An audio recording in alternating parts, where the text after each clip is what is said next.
10년 뒤 나에게 책 읽어주는 시간, 두 번째 시간. 지금까지 나에게 잘해왔어. 고마워. 앞으로도 잘 될 거야. 라고 말하고 시작합니다.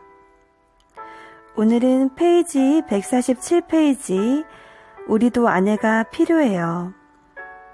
어느 전업주부의 외침 읽어보겠습니다. 이제 당신의 아내와 이야기하세요. 당신의 아내가 종일 지치도록 일한 당신의 귓전에 앉아 시시콜콜한 동네 사람들 이야기로 귓전을 어지럽히는 것은 당신의 아내에게 지금 친구가 필요하다는 신호입니다. 무심하다 타박하는 아내에게 어쩌다 낮 시간 짬을 내 전화하면 뚜뚜 통화 중 신호음만 1시간째 계속되는 것은 당신의 아내에게서 쏟아져 나와야 할 이야기들이 이미 너무 많이 쌓인 까닭입니다. 몰라도 된다. 말하면 아니야. 당신의 핀잔을 감수하고도 어느 날 당신의 아내가 조심스레 회사 일을 물어오는 것은 당신이 하는 일에 잔소리나 간섭을 늘어놓으려는 것이 아니라 무거운 당신의 짐을 함께 지고 싶어 하는 아내의 갸륵한 마음입니다. 그리도 말 잘하고 똑똑하던 나의 그녀가 몇 마디 말만 하면 더듬거리며 단어를 찾아 헤매고 당신과의 말다툼에서조차 버벅거리게 되는 것은 아내의 이야기 상대는 종일토록 단어가 부족한 아가들 뿐이기 때문입니다. 애 둘 낳더니 당신보다 더 목청 높아진 아내. 아내의 그 높아진 목청은 일상처럼 던져지는 아내의 반복되는 이야기들에 애써 귀 기울여 주지 않는 당신 때문에 작은 소리로 말하기엔 이미 너무 지쳐버린 아내의 고단한 절규입니다. 더 늦기 전에 이제 당신의 아내와 이야기하세요. 당신이 아내를 바라보며 이야기하고 싶을 즈음 아내는 이미 당신과 이야기하는 법을 잊어버리게 되었을지도 모를 일입니다. 눈물, 콧물 빠뜨리게 하는 드라마나 바라보며 쏘아놓을 이야기들을 가슴속으로 잠기게 해버리거나 유치한 코미디에 깔깔거리며 차곡차곡 쌓아두었던 사랑들을 다 날려버릴지도 모를 일입니다. 당신의 아내가 입을 열어 이야기를 시작할 때 당신은 가슴까지 열어 이야기를 나누세요. 무겁거나 가볍거나 아내와 나눌 그 이야기 속에는 당신과 아내의 결고운 사랑이 숨어있음을 잊지 말아주세요. 나는 이 시를 읽고 참으로 많은 부분을 공감했다. 여성이 아내로 사랑한다는 것은 많은 부분을 희생하고 배려하고 인내하고 포기해야 하는 것인가 싶어 쓰살한 느낌마저 들었다. 남자들은 회사만 다니면 그만인 경우가 많다. 집안일은 아내가 알아서 해주고 아이들도 아내가 알아서 키워주고 부모님도 아내가 알아서 챙겨주고 주변에서 발생하는 기타 등등의 대소사도 모두 아내가 해주지 않는가. 남자들이 회사에서 열심히 일할 수 있는 이유가 앞서 소개한 시에 등장하는 아내가 있기 때문이다. 얼마 전 지방 강의 때문에 새벽에 나와 고속도로를 타고 내려가며 생각해보니 아이들 얼굴을 제대로 본 지 한참 된 것 같았다. 너무 바빠서 애들 얼굴도 못 보고 사니 나 왜 이러고 사나 싶었다. 그러면서 그때 내 머릿속에 딱 한 가지 떠오른 생각이 바로 나도 아내가 있어야 해 라는 것이었다. 남자들은 여자들한테 직업관이 없다는 지적을 많이 한다. 결혼하면 그만두고 애 낳으면 그만두고 애 낳았다고 3개월이나 쉬고 애 소풍이라고 월차 내고 애 급식당번이라고 조퇴하고 퇴근 시간 되면 애 놀이방 끝날 시간이라며 급하게 퇴근한다고 말이다. 그럼 집안 대소사에 애들 키우는 이런 일을 남자들이 대신 해주느냐 하면 그렇지도 않다. 남자들에게는 상사가 퇴근할 때까지 퇴근 안 하고 계속 눈치 보다가 술 마시러 가자고 하면 2차에 3차에 하며 서너 시까지 술을 마셔주는 것이 직장 생활에서는 어쩔 수 없이 해야 하는 일이다. 이런 남자들이 저녁 8시면 알림장 보러 집에 가야 하는 여자를 이해하기 힘든 건 당연하다. 팀원 10명 가운데 8명이 여자인 팀과 실적을 내야 하는 분을 상담한 적이 있다. 대기업이고 직원들의 복지에도 꽤 신경 쓰는 회사인데 그분과 이야기를 나누면서 우리 사회가 빨리 여성도 일하기 편하게 많이 바뀌어야 한다는 생각을 더더욱 절실하게 했다. 그분이 그 팀을 이끌면서 가장 먼저 갈등을 빚은 것이 바로 회식이었다. 남자들은 대부분 회식하면 소주에 삼겹살을 곁들이면서 죽을 때까지 마시거나 상대방이 다 죽어갈 때까지 마시게 해서 거의 다 죽은 상태로 서로 질질 끌려가면 그것으로 단합이 되었다고 생각한다. 그런데 여자들은 다 같이 죽게 술을 마실 수도 없고 다들 저녁 회식을 싫어하는 것 같다면서 회식 문화를 어떻게 만들어야 하냐는 것이었다. 그때 나는 맘마미아 같은 스트레스가 확 풀리는 신나는 공연을 다 함께 보세요. 술값보다 싸게 나올 거예요. 라고 대답했다. 그날 이후 바로 팀원들과 공연장에 가서 신나게 잘 놀았다고 인사하면서 그분은 더 좋은 아이디어가 있다며 알려주셨다. 삼겹살에 소주 메뉴도 그렇고 해서 팀원들한테 어디로 회식하러 갈까 물었더니 패밀리 레스토랑을 가자고 하더라고요. 아무래도 차분하게 식사하면서 이야기를 나누기 좋은 곳이라 그러기로 했습니다. 그런데 식사하다 보니 놀이방에서 애 데리고 가라는 전화가 오고 알림장 봐야 한다고 일어나고 그러더라고요. 그때 여자 팀원이 직접 아이디어를 내놓았는데 놀이방에 있는 레스토랑에서 회식을 하자는 것이었어요. 아기들은 자기들끼리 놀게 하고 직원들은 마음 편하게 먹고 얘기하자는 거죠. 12개월 된 아기부터 중학생까지 있으니까 형이나 누나들이 동생들을 돌보면서 노니 우리는 편하게 회식할 수 있더라고요. 그러시면서 예전처럼 죽을 때까지 술 마시면서 남의 주량 기록 갱신까지 관리하느라 이야기도 제대로 못하는 회식보다 지금 하는 회식이 더 회식답다고 하셨다. 그래서 다른 동료들을 만나면 자기 부서의 회식 방식을 추천한다고 하셨다. 우리 회사도 직원이 모두 여자여서 여성에 대한 배려를 안 하려야 안 할 수가 없다. 예를 들어 아이들 참관 수업에도 다 가고 입학식에도 참석하게 한다. 급식도 할 수 있게 해줘서 아이들이 기죽지 않도록 배려해주기도 한다. 내가 강의에 가서 이런 이야기를 하면 직장에서 그런 일이 가능하냐고 물어보는 사람들도 있는데 사실 다 방법이 있다. 미리 팀원끼리 스케줄만 짜면 충분히 가능한 일이다. 그리고 회사에서 이러한 배려를 해주면 직원들도 더 열심히 일하고 회사를 위해 자기 스케줄을 조정하기도 한다. 한 직원이 임신했을 때였다. 5개월에 접어들었을 때 입덧을 심하게 해 출근하는 길에 2번 정도는 화장실에 들러야 회사에 겨우 도착할 수 있을 정도였다. 그 직원은 집도 멀어서 가장 붐비는 시간대에 지하철만 1시간을 타야 했다. 지하철에 사람이 많으면 냄새도 많이 나고 내 몸 하나 가누고 서 있기도 힘든데 임산부가 사람들 틈바구니에 끼어있는 것이 보통 일이 아니다 싶어서 출근 시간을 늦춰주었다. 나중에 그 직원이 고맙다며 붐비는 시간에 지하철을 타고 출근하고 나면 점심시간까지 속도 안 좋고 정신이 없어 일에 집중하기 어려웠어요. 한산한 시간에 그나마 편하게 출근하니까 일하는데 무리도 없어서 좋았어요. 라고 했다. 그냥 배려한 것이었는데 직원의 생산성에 도움이 되었다고 하니 회사에도 도움이 된 결정이었구나 싶었다. 우리 회사 직원들이 일하는데 가장 도움을 주는 사람은 다름 아닌 직원들의 남편들이다. 나는 열심히 일하는 아내를 뒷바라지하는 그들이 참 훌륭하다고 생각한다.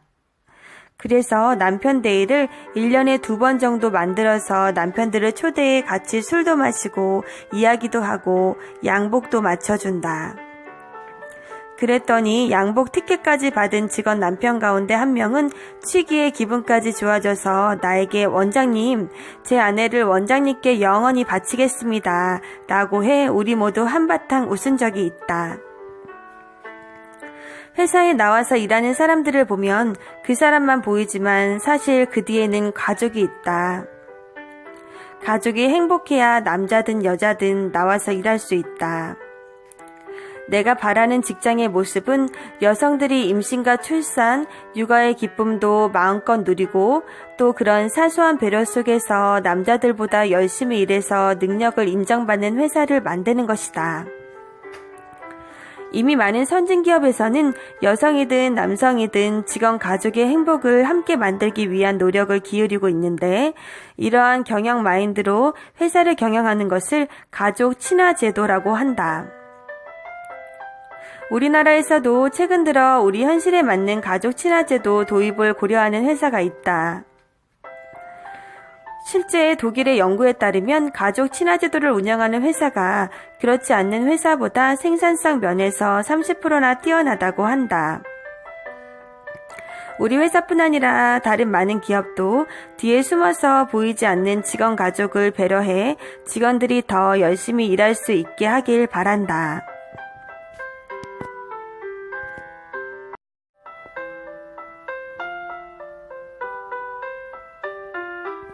비교급으로는 최고가 될 수 없다. 페이지 169페이지. 자기 인생의 주인공이 되는 삶, 그리고 그 인생이 브라보라고 외칠 수 있는 멋진 인생이 되는 삶. 행복한 삶은 누구나 바라는 일이다. 스스로 만족하고 다른 사람이 동경하는 그런 멋진 인생의 주인공이 되려면 어떻게 해야 할까? 주위에서 성공한 사람들을 보면 그 해답은 프로 정신이다. 그렇다면 어떤 것이 프로 정신일까? 나는 프로와 아마추어의 차이를 그 사람의 리더가 누구인가에 따라 구분한다. 인생을 돌아보면 항상 끌어주고 자극이 되는 리더가 있었다. 학생 때에는 부모님, 선생님, 선배 또는 앞서가는 친구가 리더가 되었고 거기에다 그 무엇보다 더 강력한 힘을 발휘하던 시험이라는 리더가 있었다. 아무리 공부를 안 하던 학생도 시험 기간만큼은 공부하는 신용이라도 냈으니 시험은 가장 강력한 리더였다. 그런데 학교를 졸업하고 사회에 나가면 이제 시험은 없다. 인생의 중간고사나 기말고사를 치르게 하는 제도도 사람도 없다. 게다가 다양한 방법으로 공부하게끔 하던 부모님도 더는 어떤 자극을 주실 수 없다. 인생의 리더가 완전히 해체되기 시작한 것이다. 이때가 중요한 시기다. 스스로 자신의 강력한 리더가 되는 사람. 그리하여 제 인생의 빛과 그림자에 대한 책임을 스스로 지는 사람의 인생은 그야말로 브라보 마이 라이프의 주인공이 되는 것이다. 자기 자신의 리더, 즉 셀프 리더가 되어 멋진 인생을 살아가는 사람들은 자신의 판단으로 살아간다. 사회적 분위기나 주변 사람들의 평가에 흔들리지 않고 자기 신념을 가지고 살아가는 것이다. 그러니까 내 멋대로 사는 것이다. 잠시 전업 마무로만 살 때도 그랬고 피아노 학원 원장 시절에도 내가 이해할 수 없었던 주부들의 특징 가운데 하나가 누구네는 내 안테나를 잔뜩 세우고 동참하려고 기를 쓴다는 점이었다. 옆집 지연이네가 이번에 대형 냉장고를 샀고 3층 석철이네는 차를 바꿨대 하면서 아직 몇 년은 더 쓸 수 있는 자기네 가전제품들이나 차를 헐뜯기 시작하는 것이었다. 진영이 엄마는 지금도 기억에 남아있다. 피아노 교실을 운영할 때 한 건물에 살던 엄마인데 하루는 돈을 빌리러 왔다. 일주일만 쓰고 주겠다고 했다. 아이 유치원에서 재롱잔치를 하는데 모두 캠코더로 촬영할 텐데 자기 집에 있는 것은 구형이라 탱크 같다는 거다. 누구네도 모두 신형인 날렵한 캠코더라서 자기도 하나 장만해야 하는데 돈이 부족하다고. 일주일 뒤면 월급날이니 갚겠다고 했다. 그때 피아노 소리로 시끄럽게 하는 게 늘 미안했던 터라 어쩔 수 없이 돈을 꺼주기는 했지만 정말 이해할 수 없었다. 진영이 엄마 같은 사람은 생각보다 많다. 물론 꼭 돈을 꾸는 것은 아니지만 정말 필요해서가 아니라 다른 사람들이 사니까 경쟁심에 사는 것이다. 남들은 다 갖고 있는 것을 자신은 갖고 있지 않으면 어쩐지 불안한 것. 바로 경쟁 불안 심리다. 남들이 더 넓은 아파트를 옮기면 뒤처지는 것 같아 자기 집도 그렇게 옮겨야 할 것 같고, 남들이 애들을 해외로 영어 연수 보내면 자기 아이들도 보내야 할 것 같고, 유명 논술학원을 보내면 자기 아이들도 또 보내야 할 것 같고, 조기 유학이 붐처럼 일면 아무 대책도 없이 덩달아 보내야 할 것 같은 것이다. 자신의 삶에 맞추는 게 아니라 다른 사람에게 지기 싫어서, 다른 사람처럼 살고 싶어서 무작정 따라하면 무리하게 되고, 무리하면 결국 탈이 난다. 행복은 물 건너가는 것이다. 이러한 경쟁 불안 심리는 결국 셀프 리더가 아니어서 일어나는 현상이다. 자신의 인생에 자신이 중심이 되어 흔들림 없이 스스로 옳다고 여긴 길로 가는 것이야말로 행복한 인생을 살아가는 성공한 사람들의 특징임을 잊지 말자. 피아노 학원이 대성공을 거두었는데 난데없이 팔겠다고 하자 다들 말렸다. 고생고생해서 이제 손도 안 대고 코풀게 생겼는데 그만둔다고? 미쳤어? 남들은 이런 학원 못해서 난리인데? 지금 네 나이가 몇 살인데 공부를 다시 해. 그것도 전혀 안 해본 일을. 계속 직장 다닌 사람들은 벌써 팀장들인데 새로운 일에 뛰어든다고? 고생하려고 작정을 했군. 그렇지만 나는 다른 사람들의 말을 듣지 않았다. 다른 사람들과 비교할 생각도 없었고 다른 사람들의 생각에는 관심이 없었다. 또한 보편적인 생각, 안전한 길 다 소용없었다. 내가 원하는 대로, 내가 옳다고 믿는 대로 밀고 나갔다. 그리고 그 결과 오히려 더 큰 행복을 끌어안았다. 행복을 걷어차는 것으로 보였던 내가 말이다. 다른 사람이 보는 나로서가 아니라 순수한 내 자신으로서 살 때 진정한 행복을 맛보게 된다고 믿는다. 내가 그렇게 살았기 때문이다. 옆집 남편이 무슨 차를 타고 다니는지, 윗집 아이들이 학원을 몇 개 다니는지, 앞집 여자가 무슨 반지를 끼고 다니는지 신경 쓰지 말아야 한다. 그 대신 내가 좋아하고 내가 행복해지는 것을 찾아 내 것으로 하기 위한 노력을 계속하면 그 대가는 더욱 값지게 돌아올 것이다. 여자들이 지금 일을 하고 있다고 해서 지속적으로 60에서 70세까지 일할 수 있는 환경이 될까? 사실 그렇지 않은 경우가 많다. 알다시피 남자들은 한번 일하기 시작하면 그만큼 그만둘 환경이 되지 않는다.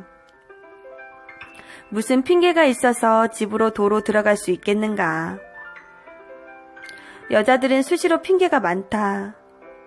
애가 좀 심하게 아파도 집에 들어가야 하고, 시어머니 병간호할 사람이 없어도 집에 가야 한다.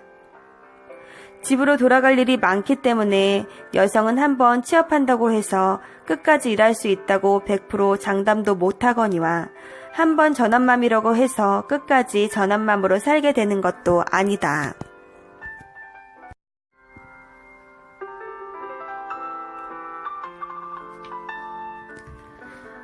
페이지 174페이지. 어느 날 갑자기 이루어지는 꿈은 없다. 사람이 태어나서 한 번도 안 해본 일을 해야 하는 순간이 늘 온다. 결혼하고 처음으로 끓인 내 작품은 미역국이다. 미역국을 선택한 것은 쉬워 보여서라는 단순한 이유였는데 내 딴에는 끓인다고 끓였는데 솔직히 그 미역국을 먹고 너무 맛이 없어서 토할 뻔했다. 무슨 놈의 미역국이 미역 따로 놀고 고기 따로 놀고 물 따로 노는 것이었다. 엄마가 끓일 때는 그렇게 쉬워 보였던 미역국이 도대체 왜 이럴까 싶어서 엄마한테 전화했다. 엄마, 나 미역국 끓이는 방법 좀 알려줘. 그랬더니 엄마는 그냥 고기랑 미역이랑 물 넣고 자작하게 끓이면 돼. 그래서 엄마 3가지 다 넣고 끓였는데 안 된단 말이야 라고 신경질적으로 말했더니 이번에는 좀 더 자세히 설명해 주시긴 했다. 자, 미경아, 엄마가 시키는 대로 해봐. 우선 미역을 불려. 얼마만큼 불려? 그냥 먹을 만큼. 그리고 고기를 참기름 넣고 달달 볶아. 얼마만큼? 적당하게. 거기다 물 넣고 미역 넣고 끓여. 물 얼마만큼? 적당히 부어. 눈으로 보면 알지. 참으로 우리나라 음식처럼 전문적인 기술을 요하는 음식이 없을 것 같다. 왜냐하면 엄마가 하는 음식은 대부분 중량이 없다. 사실 엄마에게 그렇게 물어봐서 음식을 할 때마다 나를 가장 곤란하게 만든 단어는 갖은 양념이었다. 엄마들은 음식을 어떻게 하냐고 물어보면 그냥 갖은 양념 넣고 한 거라고 말씀하신다. 이건 프로가 아니면 절대 할 수 없는 것 같다. 어쨌든 그날 엄마가 가르쳐준 대로 미역국을 끓였더니 그래도 맛이 조금 나아지긴 했다.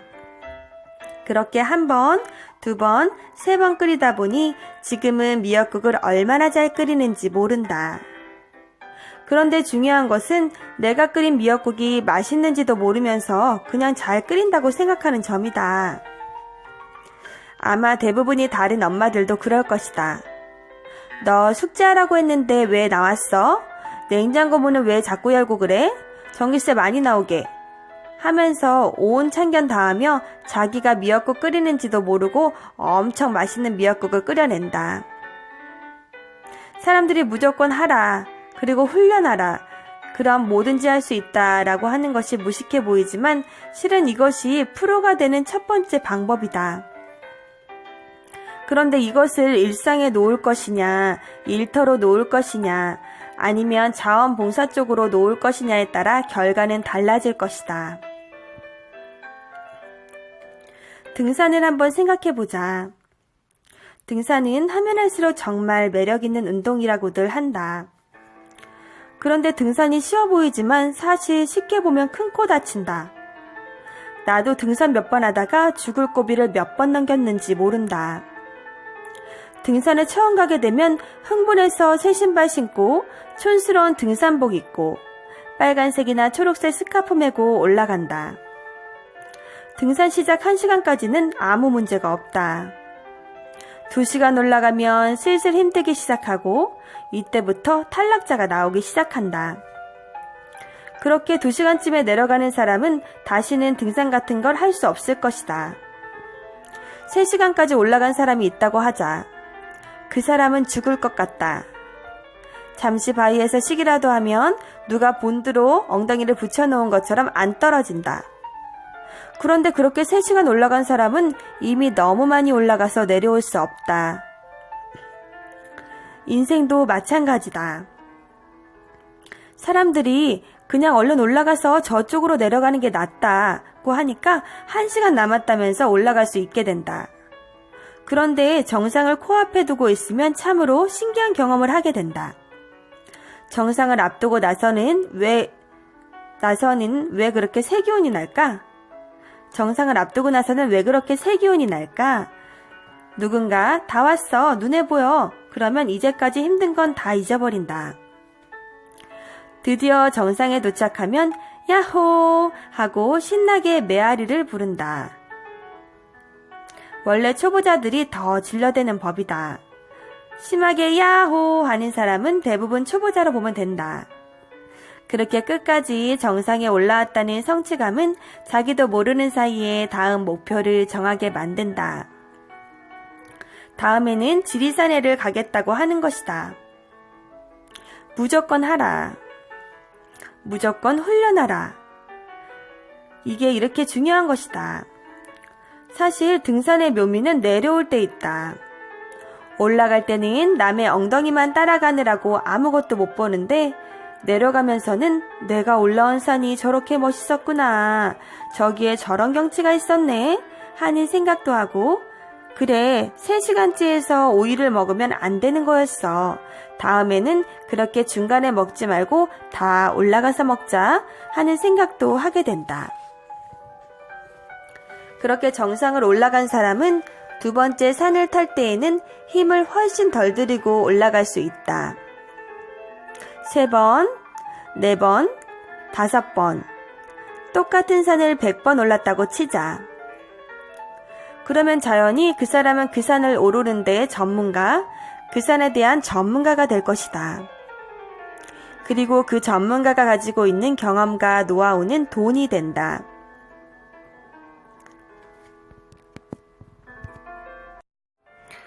자, 10년 뒤 나에게 책 읽어주는 시간, 2번째 시간 마치겠습니다. 지금까지 나에게 잘해왔어. 고마워. 앞으로도 잘 될 거야. 라고 말하고 끝냅니다.